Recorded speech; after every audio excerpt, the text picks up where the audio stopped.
The autumn air in Cedar Falls, Iowa carried the scent of burning leaves and the distant sound of Friday night football cheers.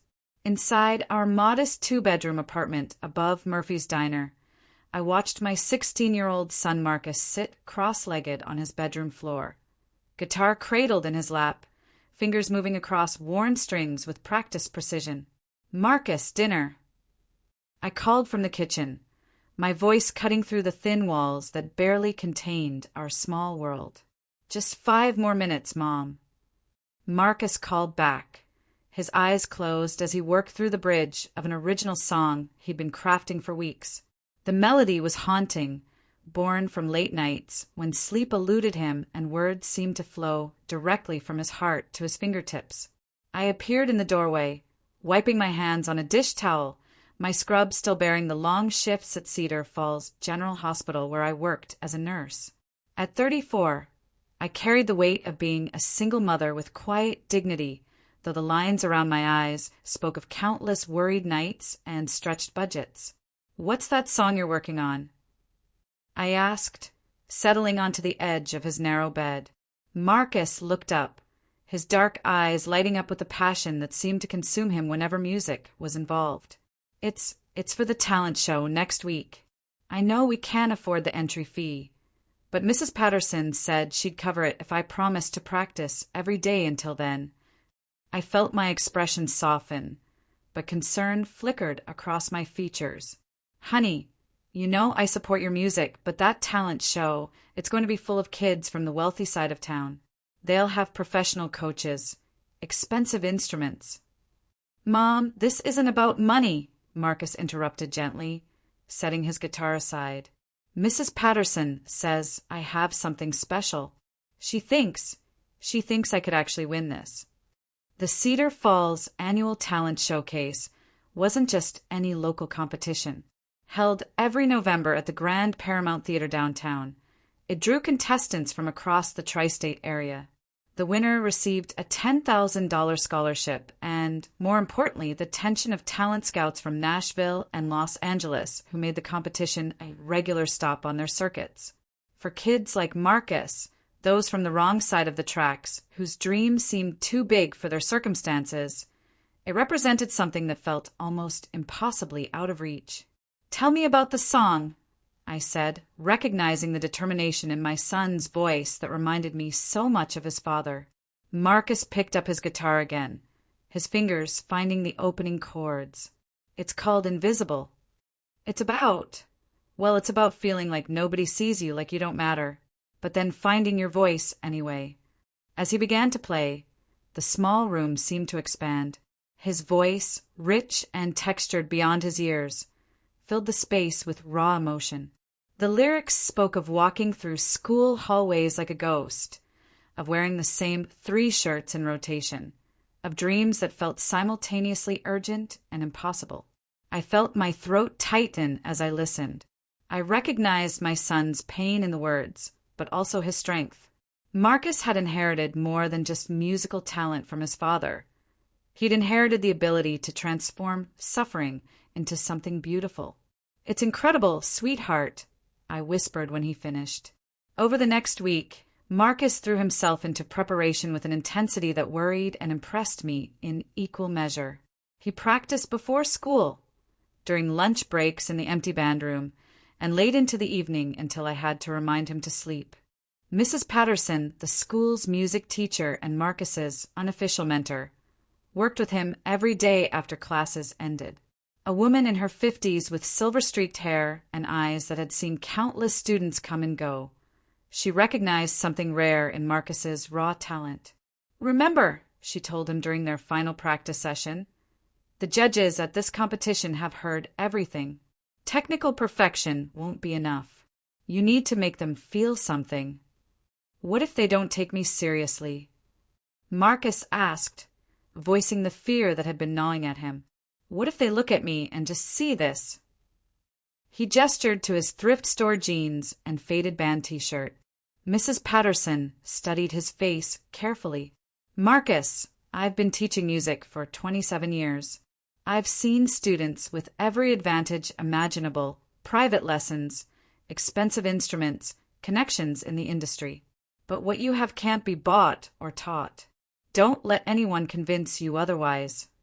The night before the competition, Marcus sat on the fire escape outside his bedroom window, looking out over the quiet streets of our neighborhood. I joined him, bringing 2 cups of hot chocolate despite our tight grocery budget. Nervous? I asked. Terrified, Marcus admitted. What if I freeze up there? What if I forget the words? What if? Hey, I interrupted, placing a hand on his shoulder. Do you remember what your father used to say about butterflies? Marcus smiled slightly. That they're just excitement wearing a disguise. That's right. Those butterflies mean you care about this. They mean it matters to you. I paused, watching a car drive slowly down the street below. Your father would be so proud of who you're becoming, Marcus. Win or lose tomorrow, you're already braver than most people will ever be. As we sat in comfortable silence, neither of us could have imagined how drastically our lives were about to change. In less than 24 hours, Marcus would face the biggest challenge of his young life, not just performing for judges and an audience, but standing up to humiliation and finding the courage to let his true voice be heard when everything seemed lost. The competition would test more than his musical abilities. It would test his resilience, his self-worth, and his willingness to believe in himself when no one else did. The Paramount Theater loomed before Marcus like a cathedral of dreams and nightmares. Built in 1928, its Art Deco facade and marquee had welcomed countless performers over the decades, from traveling vaudeville acts to modern touring musicians. Today, however, it felt less like a welcoming venue and more like a fortress we'd have to storm. I squeezed Marcus's hand as we walked through the stage door, past groups of contestants and their entourages. The contrast was immediately apparent and harsh. While Marcus carried only his battered guitar case and a folder of sheet music, other performers arrived with professional equipment, backup musicians, and teams of adults who moved with the efficient precision of people accustomed to these environments. Number 47 announced a harried-looking volunteer, handing Marcus a paper placard on a string. You'll be in the 3rd group, probably performing around 2 p.m. The waiting area backstage buzzed with nervous energy and barely concealed competitiveness. Marcus found a quiet corner and began tuning his guitar, while I tried to ignore the conversations happening around us. Did you see who's here this year?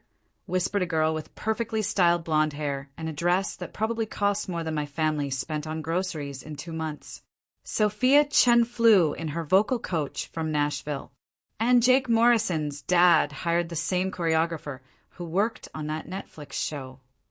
Another contestant, a boy about Marcus's age wearing designer clothes and expensive headphones, glanced over at my son with poorly concealed disdain. Is that guy seriously performing with just an acoustic guitar? This is an open mic night at a coffee shop. I watched Marcus's cheeks flush with heat, but he forced himself to focus on his preparation. Mrs. Patterson had warned us about this, the psychological warfare that happened before competitions even began. As the morning progressed, I watched performer after performer take the stage from the wings. The production values were impressive. Elaborate costumes, professional backing tracks, choreographed movements that had clearly been rehearsed for months.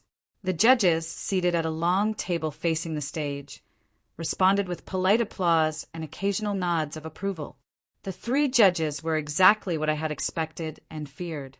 In the center sat Victoria Sterling, a former Nashville producer whose credits included multiple Grammy winners. To her left was James Rodriguez, a talent agent whose client roster read like a who's who of young performers. And on the right, Patricia Blackwood, a competition veteran who had judged everything from singing contests to dance competitions across the country. Their expressions remained professionally neutral, but I could see the subtle reactions, the barely perceptible eye rolls when a performance didn't meet their standards, the whispered consultations during particularly impressive acts.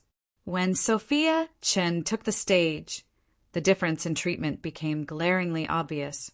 She performed a Christina Aguilera cover with flawless technique, backed by a professional sound engineer who had optimized every element of her presentation. The judges leaned forward, clearly engaged, and offered enthusiastic applause when she finished. "Exceptional vocal control," Victoria Sterling commented into her microphone. "You've clearly put in the work. Very professional presentation." Jake Morrison followed with an original hip-hop track that incorporated live guitar and a backing track his father had paid a professional producer to create. The judges nodded approvingly throughout his performance, and James Rodriguez could be seen taking notes. "Really impressive production value," Rodriguez commented afterward. "You understand how to present yourself as a complete package. That's what the industry is looking for." By the time Marcus's number was called, I could see his confidence had taken a significant beating. The contrast between his simple acoustic setup and the elaborate productions we'd witnessed felt insurmountable. But as he walked onto the stage, guitar in hand, I prayed he would remember Mrs. Patterson's words and my faith in him. The stage lights were brighter than he'd expected, and the audience, families, friends, and music industry professionals, stretched back into shadows he couldn't quite see through. He adjusted the microphone and settled onto the stool that had been placed center stage. "Number 47, announced the MC. "Marcus Thompson, performing an original song called Invisible." As Marcus positioned his guitar and prepared to begin, I heard a snicker from somewhere in the audience. Then another. I watched him glance toward the judges' table and saw Victoria Sterling look up from her phone with an expression that could only be described as barely tolerated boredom. "Whenever you're ready," she said, her tone suggesting that sooner would be better than later. Marcus took a deep breath and began the opening chords of Invisible. The guitar's sound, clear and resonant in the theater's acoustics, filled the space with a melancholy beauty that immediately quieted the restless audience. But as he opened his mouth to sing, his voice caught. The first word came out as barely more than a whisper, and he had to stop and start again. A few people in the audience shifted uncomfortably, and I heard someone whisper, "Oh no." My heart broke watching him try again. This time his voice held, but it wavered with nerves. The powerful, emotional delivery I'd heard him perfect in practice was lost in stage fright and the overwhelming awareness of being judged by people who clearly saw him as out of his league. As he struggled through the first verse, I could see the judges' expressions changing. Victoria Sterling had put down her pen and was looking at her fellow judges with an expression that communicated volumes. James Rodriguez was checking his watch. Patricia Blackwood was actively frowning. When Marcus reached the chorus, his voice cracked on a high note. The mistake echoed through the theater's perfect acoustics, and the silence that followed felt deafening. That's when it happened. "This is painful," Victoria Sterling said, not quite sotto voce enough to avoid the microphone picking it up. "Are we really going to sit through the entire song?" James Rodriguez leaned toward his microphone. "Son, I think we've heard enough. This clearly isn't working." The words hit me like physical blows, but I could only imagine how they affected Marcus. He stopped playing, his hands frozen on the guitar strings, and looked out at an audience that had gone completely silent. I could see him find me in the front row, see my hand pressed to my mouth, tears already starting to form in my eyes. "I'm sorry," Marcus managed to say into the microphone. "I can do better. Can I start over?" Patricia Blackwood exchanged a look with her fellow judges before responding. "Sweetheart, some people are cut out for this level of competition, and others aren't. There's no shame in knowing your limitations." The dismissal was gentle in words, but devastating in impact. I watched my son feel the weight of every eye in the theater on him, feel the mixture of pity and second-hand embarrassment radiating from the audience. He started to stand, ready to accept defeat and slink off the stage with what little dignity he had left. But then he saw her. Mrs. Patterson was standing at the side of the stage, partially hidden by the curtains. She wasn't looking at him with pity or disappointment. Instead, her eyes burned with an intensity that seemed to reach across the distance between them. She pressed her hand to her heart and then pointed at him, a gesture that said, more clearly than words. This is your moment. Don't let them take it from you. I watched Marcus look back at the judges, who were already shuffling their papers and preparing for the next contestant. I could see him thinking about me, working double shifts to pay for his guitar strings. I could see him remembering all the nights he'd practiced until his fingers bled, all the songs he'd written that had never been heard by anyone but the walls of his tiny bedroom. And I knew he was thinking about his father, who had died when Marcus was only 8, but who had spent those precious years teaching him that music wasn't about impressing people or winning competitions.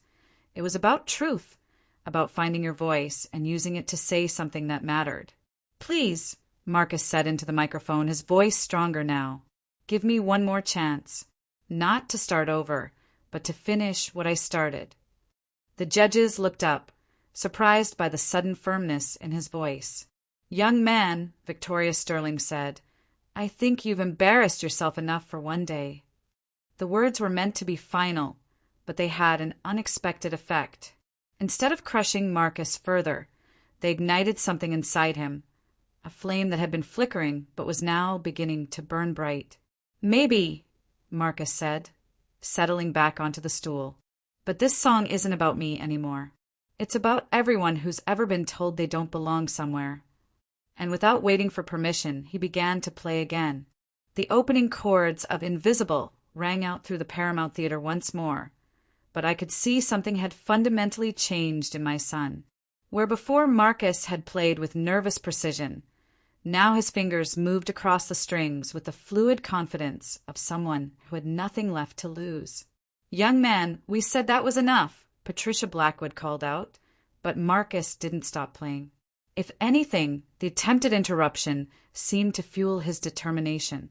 The audience, which had been restless and uncomfortable during his first attempt, began to settle into an attentive silence.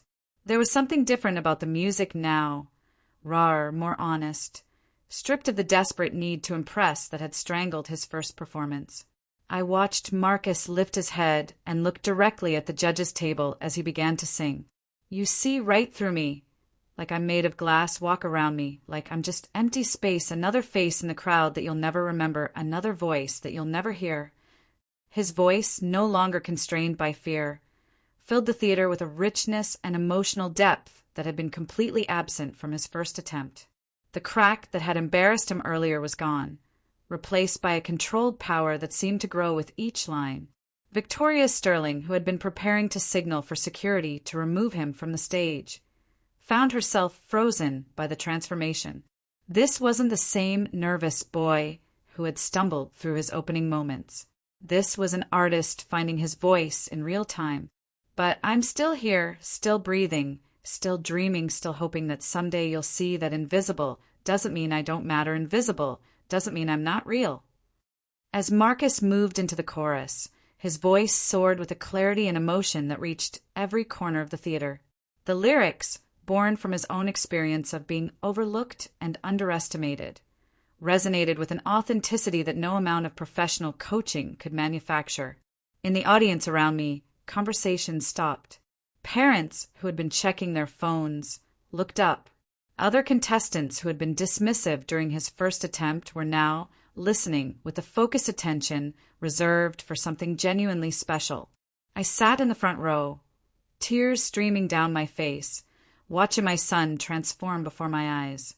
This was the Marcus I heard late at night when he thought no one was listening, the artist who poured his heart into melodies and found beauty in struggle.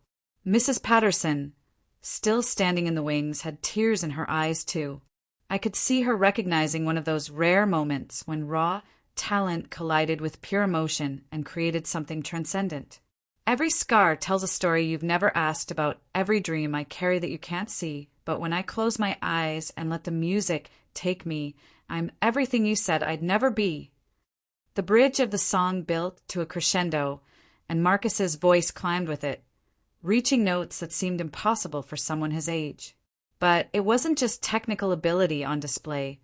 It was the kind of emotional intelligence that separated true artists from mere performers. James Rodriguez, the talent agent who had dismissed Marcus just minutes earlier, was leaning forward, his previous assessment crumbling. I could see him recognizing something rare. Rough around the edges, perhaps, but authentic in a way that couldn't be taught or manufactured. As Marcus moved toward the final chorus, something remarkable began to happen in the audience. People weren't just listening anymore. They were connected, drawn into the story he was telling through music.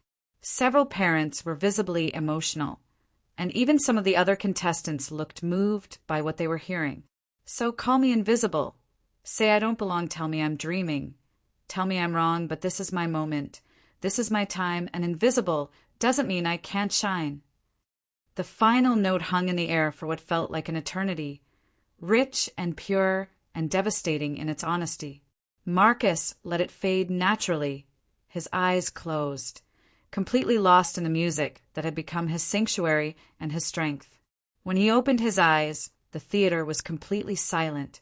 For a moment that stretched uncomfortably long, no one moved. The judges sat frozen at their table. The audience seemed to hold its collective breath. Even the technical crew had stopped their usual bustling between acts. Then, from somewhere in the middle of the theater, a single person began to clap. The sound was joined by another, then another, until the applause built into something thunderous and sustained. People weren't just clapping. They were standing, giving Marcus the kind of ovation usually reserved for seasoned professionals. But the most remarkable transformation was visible at the judges' table. Victoria Sterling, who had been ready to dismiss Marcus from the competition entirely, was staring at him with an expression of complete reassessment. The boredom and disdain had been replaced by something approaching awe. She began, then stopped, seeming to struggle with words for the first time all day. I need to apologize. What we just witnessed was artistry. Pure, unfiltered artistry. James Rodriguez nodded emphatically. In 15 years of talent scouting, I've never seen a more complete transformation on stage. You didn't just perform that song. You lived it. Patricia Blackwood, who had been the most dismissive during his first attempt, leaned into her microphone with tears visible in her eyes. Young man, what you just did up there, that's what we've been waiting all day to hear. That's why we do these competitions, to find that rare moment when technical ability meets genuine emotion and creates something magical. I watched Marcus sit on his stool, guitar still in his lap, trying to process what had just happened. The boy who had walked onto the stage 20 minutes earlier felt like a different person entirely. He had faced his worst fear, public humiliation, and somehow found strength on the other side of it. "Thank you," he said into the microphone, his voice barely above a whisper, but somehow carrying clearly through the theater's acoustics. "Thank you for letting me finish my song." Victoria Sterling smiled, and for the first time all day it reached her eyes. "Son, that wasn't just finishing a song. That was claiming your place as an artist. And let me tell you something. You belong on stages much bigger than this one." As Marcus finally stood and walked off stage, the applause followed him into the wings. Mrs. Patterson was there waiting, her own eyes bright with tears and pride. I rushed backstage to meet them, and when I reached my son, I couldn't find words. I just held him tight, feeling the way his whole body was still trembling from the adrenaline and emotion of what had just occurred. "How do you feel?" Mrs. Patterson asked him. Marcus thought for a moment, still processing the magnitude of what had just occurred. "Different," he said finally. "Like I understand something about myself that I didn't understand before." The competition would continue for several more hours, with the remaining contestants delivering their carefully rehearsed performances. But everyone in the theater that day, judges, audience members, and fellow performers, understood that they had witnessed something rare and precious. They had seen a young artist discover his voice, not in spite of adversity, but because of it. They had watched someone transform pain into power, vulnerability into strength, and dismissal into determination. The final results were still hours away, but Marcus Thompson had already won something more valuable than any competition prize. He had won the unshakable knowledge that his voice mattered, his story deserved to be heard, and his dreams were worth fighting for. The hours following Marcus's performance passed in a blur of congratulations, interview requests, and the surreal experience of watching my son be recognized by strangers who had witnessed his transformation. While other contestants waited anxiously for the judges' final deliberation, Marcus found himself surrounded by people who wanted to shake his hand, share their own stories, or simply express how deeply his performance had moved them. "Excuse me," said a well-dressed woman who approached us during the break before final announcements. "I'm Lisa Chin, Sophia's mother." I recognized her. She was the parent of one of the most polished performers of the day. "I wanted to thank your son." Marcus looked confused. "Thank me." My daughter has been so focused on technical perfection that she'd forgotten why she started singing in the first place. After hearing your performance, she told me she wants to start writing her own songs again. You reminded all of us, that music is supposed to come from the heart. Similar conversations happened throughout the afternoon. Parents shared how their children had been inspired.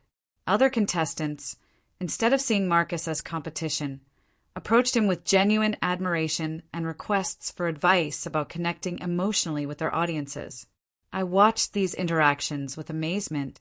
Mrs. Patterson observed with quiet satisfaction, and I could see this was what she had hoped for when she first encouraged Marcus to enter the competition, not necessarily to win, but to discover the power of his authentic voice.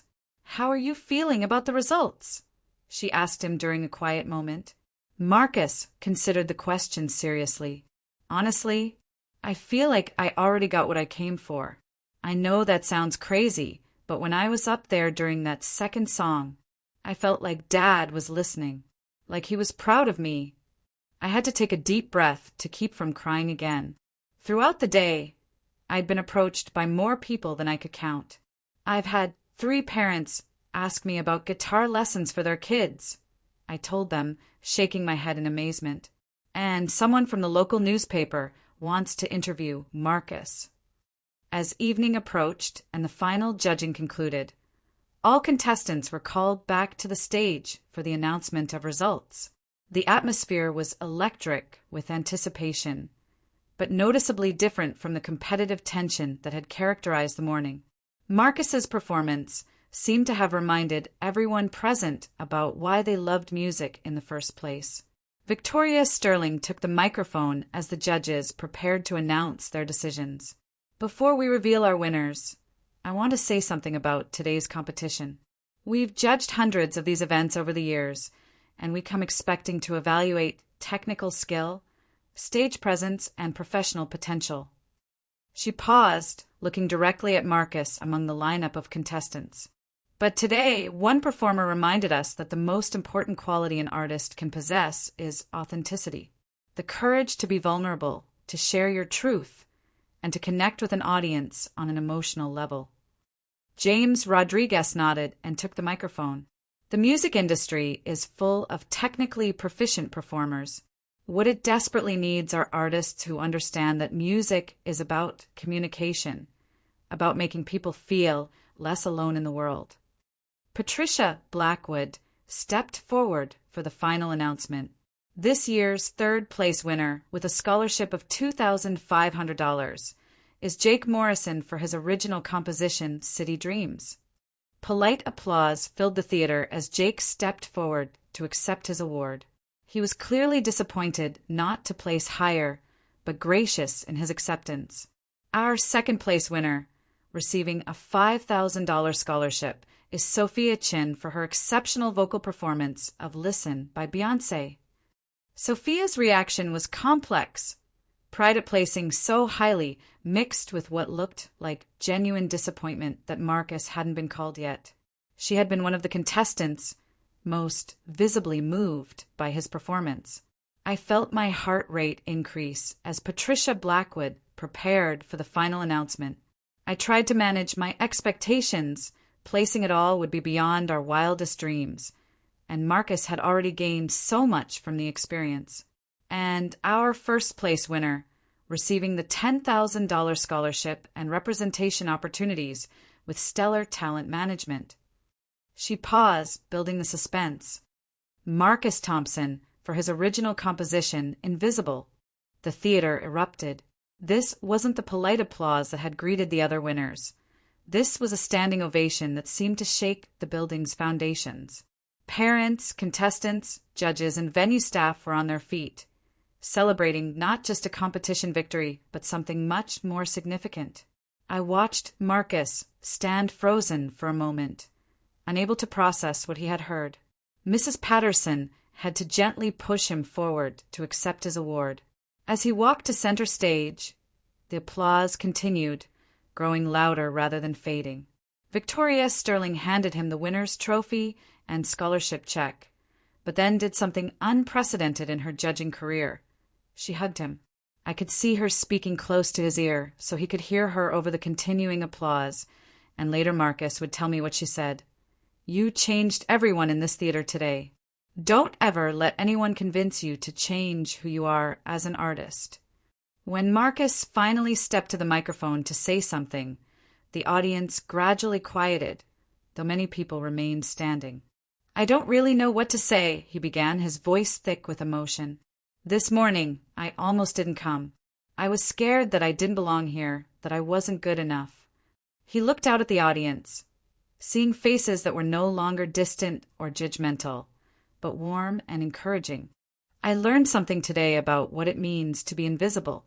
I thought it meant that people couldn't see me, that I didn't matter. But I was wrong. Being invisible just means you haven't found your voice yet. And when you do find it, when you have the courage to use it, people don't just see you. They recognize something of themselves in you." The applause that followed was different from any that had come before. Deeper, more sustained, more emotionally charged. It was the sound of people recognizing a moment they would remember for the rest of their lives. As the formal ceremony concluded and people began to leave the theater, Marcus found himself surrounded once again. But now, alongside the congratulations, came something even more valuable: opportunities. James Rodriguez approached with a business card and a serious expression.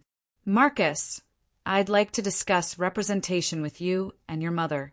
But first, I want you to understand something. Success in this industry will depend on you never losing what you showed us today. Technical skills can be taught, but authenticity like yours is rare." A representative from a local recording studio offered free studio time to record a professional version of Invisible. A music blogger wanted to write about his story. 3 different venues inquired about booking him for performances. But perhaps the most meaningful conversation came from an unexpected source: Jake Morrison, the contestant who had placed 3rd and who had been among the most dismissive of Marcus earlier in the day. "Hey," Jake said, approaching as the crowd began to thin. "I owe you an apology. And also, could you maybe teach me how you did that? Not the singing part, but the real part." Marcus smiled. "Sure. But it's not really something you learn. It's more something you stop hiding." As we finally prepared to leave the theater, Marcus took one last look at the stage where his life had changed. The lights were being dimmed, and the crew was already beginning to break down equipment. But I could see he could still feel the energy of what had happened there. "Ready to go home?" I asked, linking my arm through his. Marcus nodded, but then paused. "Mom, I don't think I'll ever be invisible again." I squeezed his arm. "Honey, you were never invisible. You just needed the world to catch up to what I already knew." Outside the theater, the autumn air felt different than it had that morning. Crisper, full of possibility. As we walked to our car, Marcus's phone was buzzing with messages and notifications. Word of his performance was already spreading on social media, shared by audience members who couldn't stop talking about what they had witnessed. The local newspaper would run a front-page story the next week. A video of his performance, recorded by someone in the audience, would go viral within days. Record labels would start making inquiries. But more importantly, Marcus Thompson had learned the most valuable lesson any artist can learn: that vulnerability is not weakness, that authenticity resonates more powerfully than perfection, and that sometimes the moment when you feel most defeated is actually the moment when you're about to discover your greatest strength. The boy who had walked into the Paramount Theater that morning carrying nothing but a guitar and a dream was leaving as a young man who understood that his voice, his real voice, was exactly what the world needed to hear. And I knew that in small towns and big cities across the country, other young dreamers who would hear his story would learn the same lesson. That being different isn't a liability, it's a gift. That the things that make you feel invisible might actually be the things that make you unforgettable. The standing ovation was just the beginning.